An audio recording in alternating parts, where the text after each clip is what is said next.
Assalamualaikum warahmatullahi wabarakatuh. Di sini saya akan menjelaskan hasil dari wawancara dengan masyarakat tentang bab 6 Administrasi Kedudukan dan Pelayanan Publik menurut Hukum Administrasi Negara.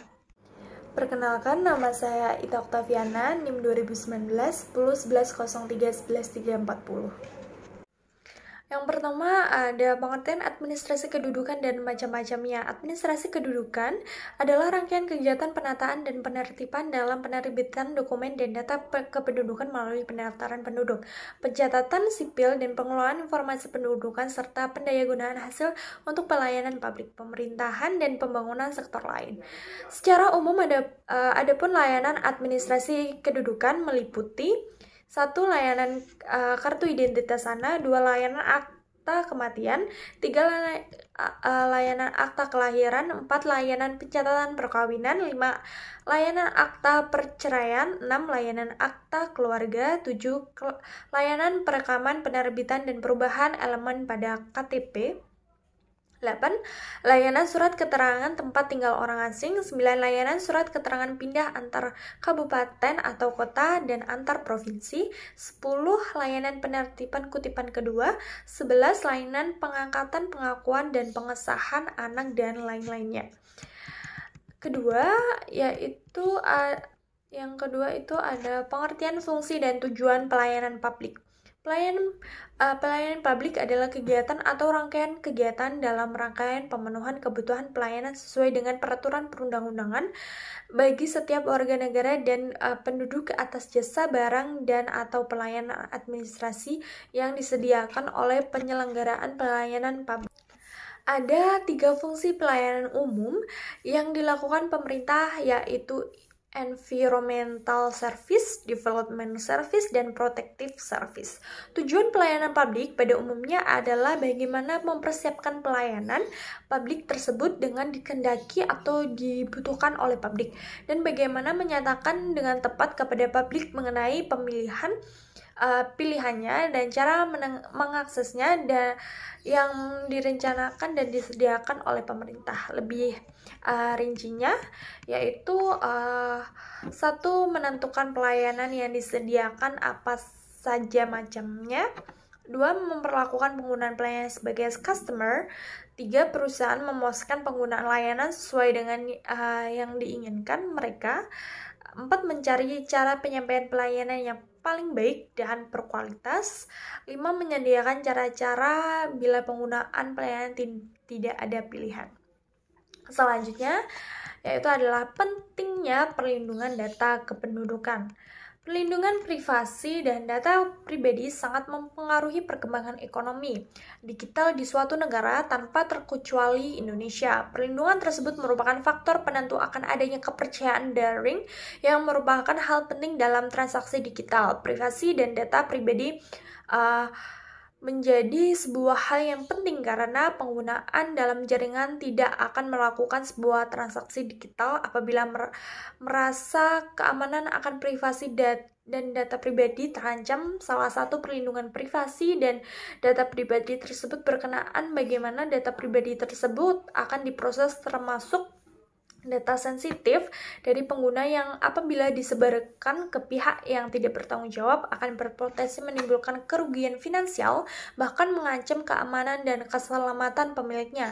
Ancaman-ancaman yang timbul dari kelemahannya perlindungan privasi dan data pribadi tersebut memiliki korelasi garis lurus dengan pertumbuhan ekonomi yang dihasilkan dan transaksi-transaksi dalam jaringan online. Berita-berita mengenai maraknya penipuan menggunakan situs e-commerce atau perdagangan elektronik merupakan hal yang sering dijumpai di tanah air. Hal tersebut mengakibatnya berkurangnya tingkat kepercayaan masyarakat terhadap situs transaksi perdagangan daring. Masyarakat yang sadar akan hal ini enggan atau khawatir menggunakan kartu kredit yang melibatkan privasi dan data pribadi. Seiring banyaknya situs commerce, Indonesia memerlukan akan adanya jaminan perlindungan privasi dan data pribadi. Kini penipuan yang tumbuh subur dan memanfaatkan media sosial seperti Facebook dan Instagram dengan turunnya kepercayaan masyarakat terhadap situs-situs perdagangan online. Juga perdagangan online memanfaatkan media dan dalam jaringan lainnya, pertumbuhan ekonomi digital Indonesia akan stagnan dan bahkan cenderung turun seiring dengan hilangnya kepercayaan pengguna. Tidak sedikit masyarakat Indonesia mengeluhkan aktivitas telemarketing yang termasuk ke dalam kategori direct marketing, yaitu menawarkan secara langsung produk-produk keuangan seperti asuransi dan pinjaman tanpa angsuran.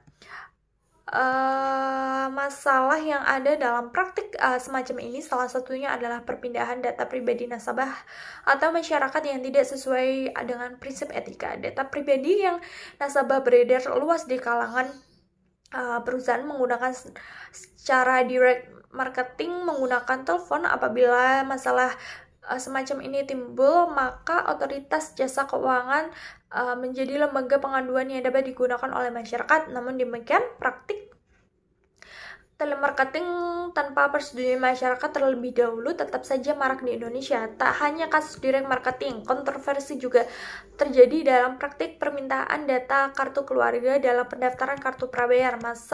Masalah serius muncul ketika praktik semacam ini dihadapkan dengan isu privasi dan perlindungan data pribadi konsumen. Operator telepon seluler dalam hal ini menjadi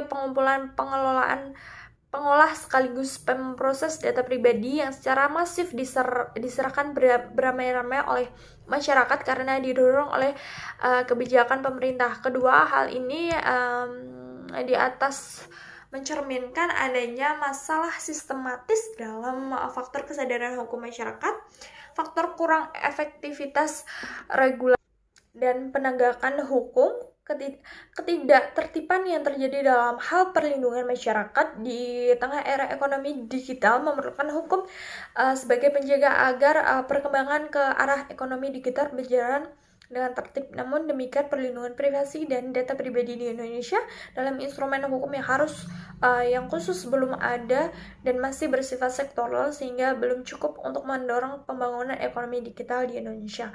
Untuk itu semula-mula perlu ditelaah peraturan apa saja yang ada di Indonesia mengenai privasi dan data pribadi yang dapat mendorong perkembangan ekonomi digital. Hal ini tersebut dapat dilakukan menggunakan metode penelusuran hukum. Selain itu, berkenaan dengan hal moralitas, perlu juga diketahui bagaimana seharusnya perlindungan privasi dan data pribadi di Indonesia mendapatkan responsif terhadap tren perubahan dari era ekonomi tradisional ke arah ekonomi digital. Demikian penjelasan dari hasil wawancara dengan masyarakat. Kurang lebihnya saya mohon maaf. Wassalamualaikum warahmatullahi wabarakatuh.